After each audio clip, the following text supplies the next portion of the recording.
This is a podcast from The Bugle. The man before you has come from the future. His voice is grave, his eyes desperate. He comes from a time of endless suffering. Merciless armies have bathed the world in blood. His rebellion has no chance of winning the war, and so he has travelled to the past, to you, to convince you not to invent the technology that will lead to the end of his world, to convince you not to invent stirrups. Without stirrups, the Mongol horde won't be unstoppable horse archers, they'll just be regular, stoppable, on-foot archers. He thanks you profusely before returning to the year 1225. You are far too late to solve his problem for him, but you offer him the best your age has. Hope that humanity will survive despite the rise of the Khans in the steppes. You give him the gift of the Gargle. Welcome to the Gargle. This is the sonic glossy magazine to the Bugle's audio newspaper for a visual world, all of the news, none of the politics. And this is a science special edition with me, your host, Alice Fraser, and your guest editors for this edition, Tom Neenan and James Colley. Hello. I can't wait for the angry emails about the Mongols there. It's one of those things where you'd be surprised. You could say. No, they're not really an email sending type, though, so I think you're okay. You would be surprised at how many people are pedantic about the Khans and the reasons for the technological rise of the Mongols. Before we straddle our sturdy step beasts and ride into the battle that is this week's top stories, let's have a look at the front cover of the magazine. The front cover of this week's magazine at first glance is just a normal magazine cover, a beautiful woman in beautiful clothes. But wait, what's wrong with her hands and why does she have so many ears? Is this the new beauty standard, you think, fingering a place on your face where some more ears could be? And the headlines say, Celebrity Face Amalgamation, How to Look Your Best Without Getting Sued for Copyright Infringement. What Not to Eat, Which of These Images is Food? And Celebrity Nip Slips You Can Make at Home. The satirical cartoon this week is human astronauts arriving on an alien world addressing a gathering of the local aliens. The astronaut says, we come from another world to give you advanced technology. It's called social media. It's sort of like the smallpox blankets of civilization. Dark. Yeah, that's what I'd do if I wanted to ruin someone. I'd introduce social media. Do you know about the dark forest theory of like alien interaction? Like the idea that the reason that you haven't interacted, like that humanity hasn't met with aliens, the idea, like this theory is that any sufficiently intelligent alien civilization that could meet you would also understand that any other sufficiently intelligent alien civilization is a threat to their alien civilization. So they decide to stay very, very quiet about the fact that they're an advanced civilization while we are the only ones left traipsing through the galaxy going, da da da da da, anyone out here are our TV shows. Does that mean that at some point Logan Paul is going to discover like some alien civilization in the dark forest by accident and then film it and then have to apologize for filming it, which is very on brand. Logan Paul has long since been replaced in the annals of Japanese tourism scandals by a guy called Johnny Somali. Oh. Who broke into a construction site in order to be obnoxious for his YouTube channel and then has recently been booted out of Japan after spending, I think, 3 or 4 months in jail, presumably regretting his desire to monetize being an asshole. You have to be pretty annoying for that to happen because this is the nation that saw a former PM assassinated and went, you know what, he's got a point actually. This assassin really kind of crushed this assassination. It was ingenious. Well done. You know what, we're going to dissolve this guy's party. Good point, assassin. Well made. Incredible. Have you ever struggled with your crayfish cloning themselves too much? The top story for this week is how do you solve a problem like self-cloning crayfish in Burlington, Ontario. Tom Neenan, you've seen the crayfish multiply. Can you unpack this story for us? Yes, thank you. First of all, props to the crayfish. Being able to clone themselves and they don't even have opposable thumbs. Like, that is... It took us ages to clone one sheep. Whereas they have been cloning themselves, it seems, for time immemorial, so well done. Basically, there's a problem. And the problem is that crayfish can reproduce in this way. They then spread out and basically destroy the environment around them. Crayfish, if you will, are the white people of the crustacean world. And so they need to be stopped before, they get ideas above their station. So basically, they're finding a way of like draining lakes and things like that stops these crayfish, which reproduce, it seems, almost exclusively but via cloning. Although I'm not sure how they check this because I can't tell the difference between one crayfish and another. I know that's technically cracist. But anyway, so I'm not sure how they. I don't think so. I don't think it counts as cracism if it's accurate. Okay. They are indistinguishable from each other because they are genetically clones of one another. Though I'm sure they have their own personalities. Yes, exactly. I hope so. So apparently this is how they've been doing it, and it's been exacerbated by the fact that people have been keeping crayfish as pets, which I think I can only assume that a crayfish is a very low maintenance pet. Like, that isn't one that's like, it's like really happy to see you when you get home and starts jumping up and everything, or wants to share a bed with you or something. And I've never seen a crayfish roll over, so I'm not sure they can be trained to do that. But yeah, crayfish so this is some kind of natural cloning, I'm assuming. I'll be honest, this is a science special. I'm not so up on the science of how they do this. If anyone wants to enlighten me on how to do it, then I would be delighted to hear it. Oh, well, it's a little bit of a spoiler, but Right. They're not actually cloning. They're just all twins, and one of them goes in one end of the machine, the other one comes out the other end. It's a whole thing. It doesn't really make as much sense as you want when you examine it. I don't think you're racist, though. This is like part of the problem. Like the scientists working on this said, it took 2 years for them to ID successfully the first crayfish, which is in part because of a quirk of the crayfish species, like this variant of their species, in which they never bring their wallets. Absolutely never bring a wallet wherever they're going. Makes them terrible to go out to dinner with. I would say if you're going out to dinner with a crayfish, put the crayfish in a tank, pull the lobster out, have dinner with a lobster now. Much nicer dinner. I think that's Jordan Peterson's whole shtick. So you're right, they started with pets. It started as a German pet trade in the 90s, which is amazing because you scratch the surface on any social problem and you find a German engineer mucking about. We've had so this happened a lot in Australia with our own invasive species, and you're right, it also happened first with white people. So it's interesting that these are kind of the precursors, but they show up. We have this invasive pest. So any Australian listeners will know this. Anyone outside, I don't care what you think. But it's called the cane toad. And so the cane toad is invasive pest, probably the worst after the English brother of to the ever be able introduced toad, here. and then they stab. Sorry. And so we came up with like a quite like interesting scientific way to have to limit the spread of these things, which is you take a simple golf club and you give that to any teenager living on the border of New South Wales and Queensland, and they stand on the New South Wales side and they hit them back into the Queensland side. And some people would ask, is this cruel? But it's not technically cruel because the teenagers do enjoy it, and I take a utilitarian Well, and it's a crime view. that's being perpetrated against Queensland, so Exactly.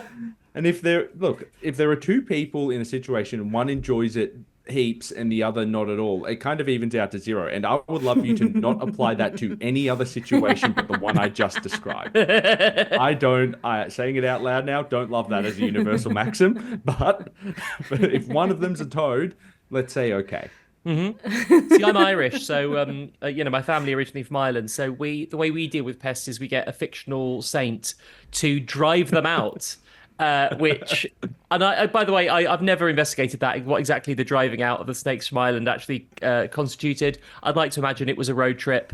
And that Sir Patrick had to tolerate a load of like a mixtape of hisses or something in order to get them over the border. But yeah, hey, whatever floats your boat, pest control wise, I guess.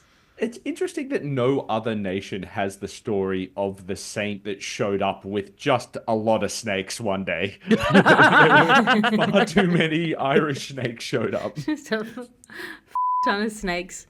Yeah. Your ad section now, because you can't be what you can't buy. Do you need to kill someone but don't want to get out of bed? Are you less concerned with collateral damage than convenience? Then you need drone warfare. Drone warfare. What could go wrong? And this episode of the podcast is brought to you by Tools. Tools. Teeth for your hands. All technological progress is a straight line. The new is always better than the old. If you don't embrace all new technology, you're a Luddite. Don't be a Luddite. Buy the most transparent, disrupting, ever-new source of hydration. Half a glass of water, now app-enabled and on the blockchain. The blockchain is just what I call it when I freeze it into little ice cubes.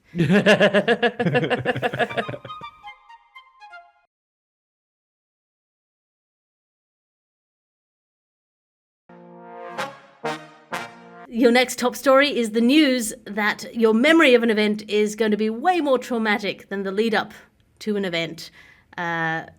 James Colley, you understand this problem. As someone who's 39 weeks pregnant, I feel like I'm about to face this problem.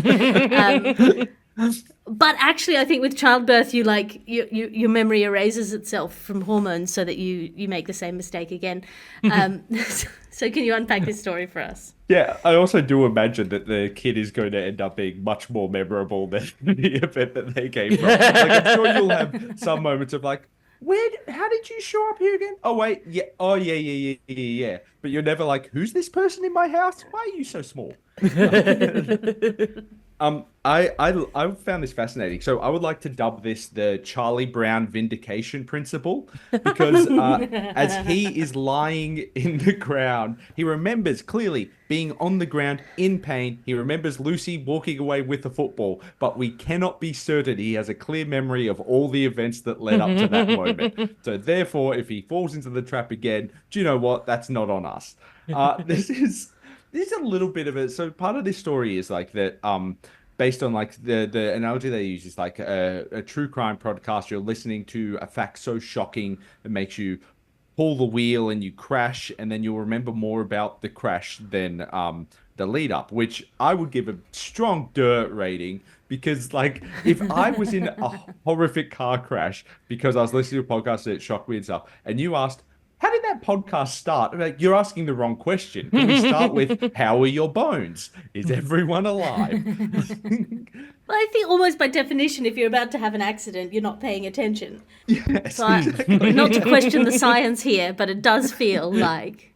I do like, though, it does mean, so part of the reasoning behind this is our brain auto-edits traumatic moments, so our brains have their own little pet hunter at work being like, that didn't really work. Let's cut straight to the bit where you pissed yourself in a lecture theatre. That's a random example that didn't happen.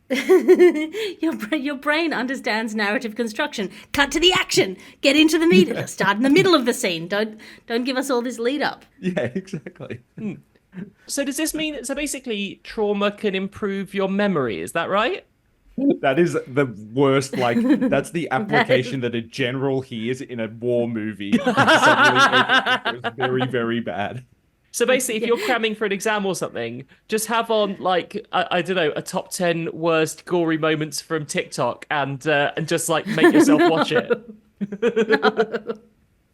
Yeah, that's what you want to do. Break up immediately before a study session. That's proven to work. If this data carries through into more sort of persuasive results than this initial study, it is going to mean that someone's not going to be able to say, I'm sorry, my grandmother died.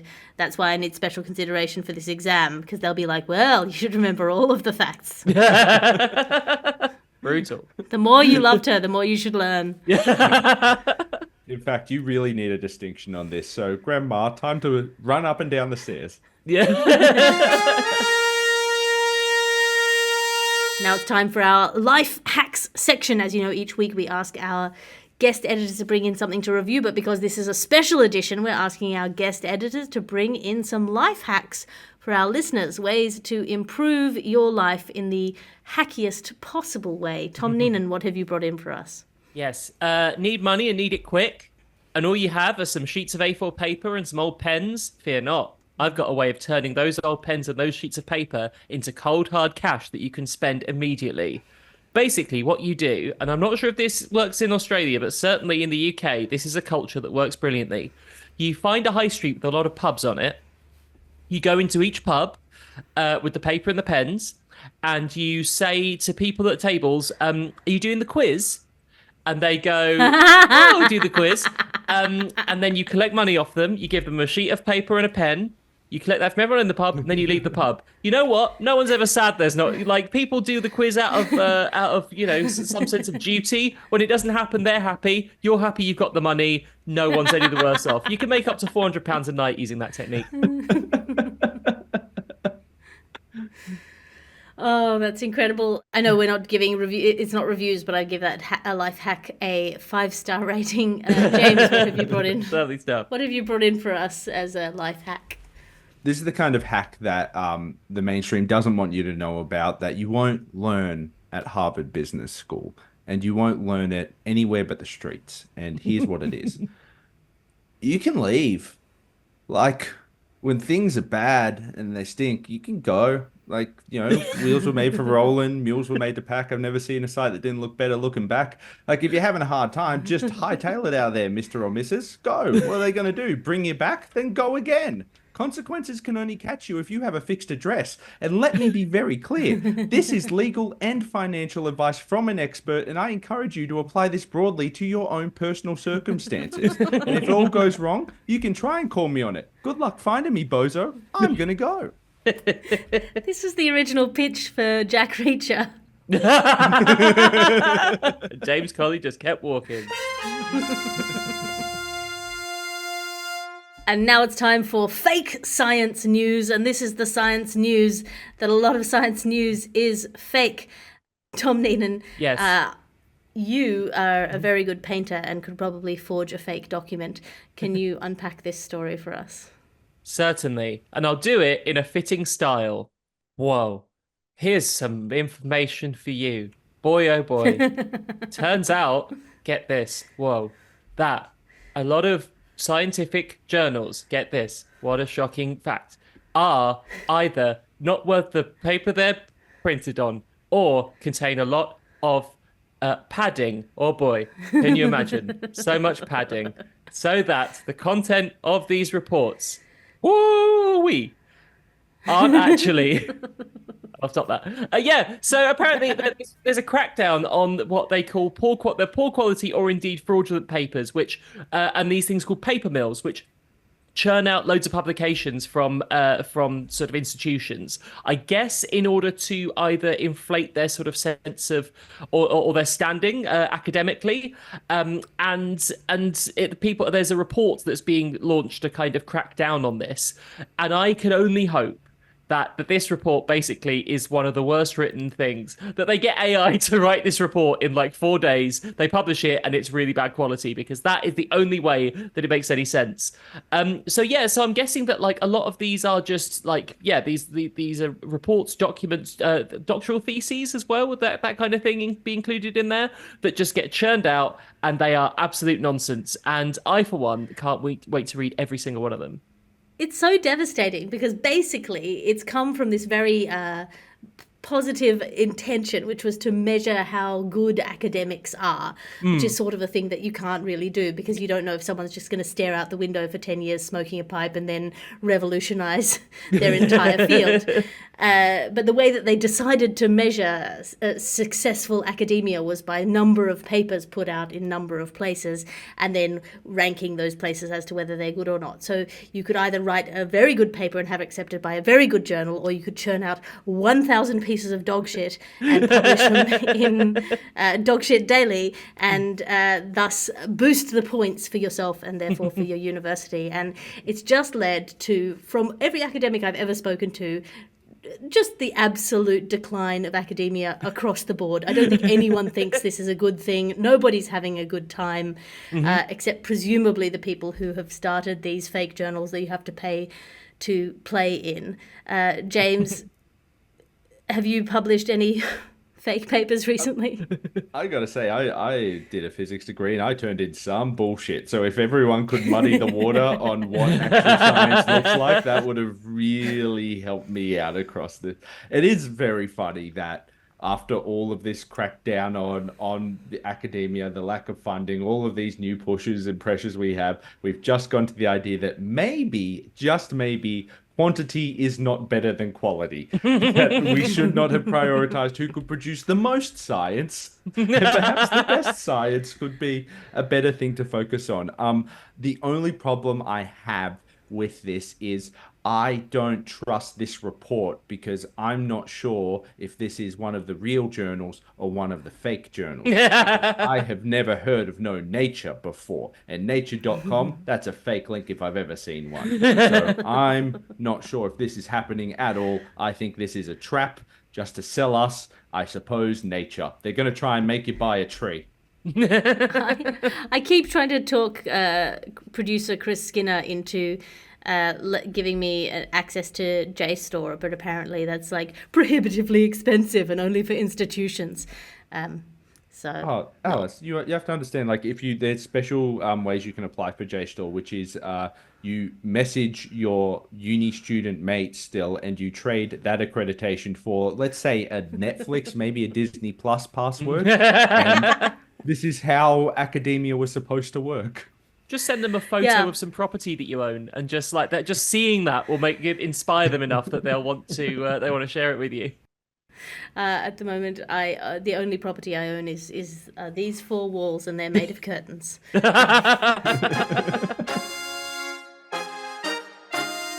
And now it's time for our Lost Atlantis news, my favorite kind of news. If you ever listened to the last post and followed the story of New Zealand, you will understand that I am obsessed with the idea of lost continents. And there is a lost Atlantis continent off Australia that may have been home for 500,000 humans 70,000 years ago. And if you convert that into today's currency, that's at least 8 billion humans. So, James Colley, you like putting your face underwater and seeing the marvels that there dwell. Can you unpack this story for us? It's a bit of a mixed case for me because my grandfather lost his continents, and it was just really upsetting and disgusting for us all. But I've fallen for this before. They just want me to swim out there so they can steal my joggers. They're not getting my joggers. But the idea is that there might have been this is something that we weirdly got taught about quite a bit, that there would be like some kind of land shelf, ice shelf between Indonesia and East Arnhem Land, which is in the Northern Territory, kind of the top end of Australia, that people could migrate over. There's like long histories in these cultures of both sailing, but also stories of walking. And there's very interesting parts of this actual story, which is like the idea that part of the evidence for this is a major influx and increase in cave paintings in East Arnhem Land after a certain point that would have happened during the migration. That those cave paintings have different styles, and it's particularly interesting because right now in this exact same area, multiple mining operations are destroying these cave paintings and melting the ice shelf. So it's really like, all right, can we get as much information about this as we can real quick? Because there are 2 elements that are very important to understand this story, and I am not sure we're going to have them for long. But the idea to me that Atlantis is Australian is the funniest thing in the world. The Addy Cakes, little Lanty, Lost City of Lanty. I'm just ducking over to the Lost City of Lanty. That would be fantastic. Firstly, wonderful news for the NRL, which needs to expand, has been looking towards Pacific nations. It would be wonderful to get another continent out there so we can get rugby league really to the stage it needs to be in this country, a truly national game. I think it would be fantastic news for everyone who wants to take their little scooters back from their Bali holiday, that you could just ride that straight back. I'm not just proposing that we dredge this. We bring this back, right? Yeah, like that's the plan. Yeah. We don't just be like, oh, there was a city, shame it's not there. This is exactly what happened with Sega World in Sydney. Everyone told me that there was Sega World, and you could go there, and Sonic the Hedgehog did a little musical. And then, by the time I got to the city, it wasn't there anymore, and everyone had already enjoyed it. Well, bring it back, is what I'm saying. I don't care if there's a lost new continent. Find me a new continent and put a Sega World on there. That's all I'm asking. Is that too much to ask, I mean? To clarify for the listener, James Colley is talking about NRL, which is rugby league in Australia. There are various different codes of rugby that are played. You have rugby league and rugby union and AFL. And generally there's considered to be a bit of a class division. Rugby league is considered a more working class man's sport. Rugby union is considered a more sort of middle to upper class man's sport. And AFL is if you're in Melbourne. Merchandise I have in arm's reach right now. There's about the Blue Mountains Panther. This, interestingly, is Panthers Nougat artwork that was made for me in Panthers colours. Look, it's somewhat of a passion project. This is a bobblehead of the Pope. That's unrelated. I just for no reason. I'm sure the Pope would be a Panthers fan. All I'm going to say is, as someone who belongs to an island that recently kind of declared independence from a much bigger island with a lot more resources, it would be really handy if a bit of that like secret, secret traversable land could be found in between, for instance, Dover and Calais. Because I just can't help thinking if we were all technically part of the same landmass, and maybe they relaxed a few of the sort of a few of the barriers to trade, that would really help us out. So I don't know if there's a way of sharing this little bit of land that you have secretly, and maybe sort of raising it so it is walkable. Then yeah, that we would really appreciate that right now, especially seeing as we're being battered by a storm as we speak, which will no doubt play merry havoc with our infrastructure. I mean, I'm looking forward to trying to raise this swath of land by boosting its self-esteem, just going and standing on the edge of Australia and shouting positive slogans. And that brings us to the end of this special edition of The Gargle. Do you have anything to plug, Tom Neenan? Follow me on Instagram at TPNeenan.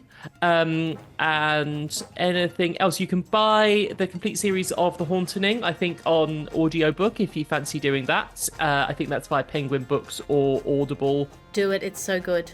Oh, bless you. So do that if you want to feel spooky in these long winter nights, then do that as well. Excellent. And James Colley, have you got anything to plug? I do. If you are in Australia right now, you can pick up this book, which is also being shown on an audio format, called The Next Big Thing. It's a romantic comedy about the big things in Australia. I think you'll really enjoy it. It's also on Audible if you would like to listen to that, read by someone called Miranda Tapsell, who I've heard is very good. Yeah, check that out. Did you hear she was very good during your wedding vows to her? Oh, there, that's where it came up. Yeah, okay, yeah. She is one of the all-time greats. I would call her a national treasure.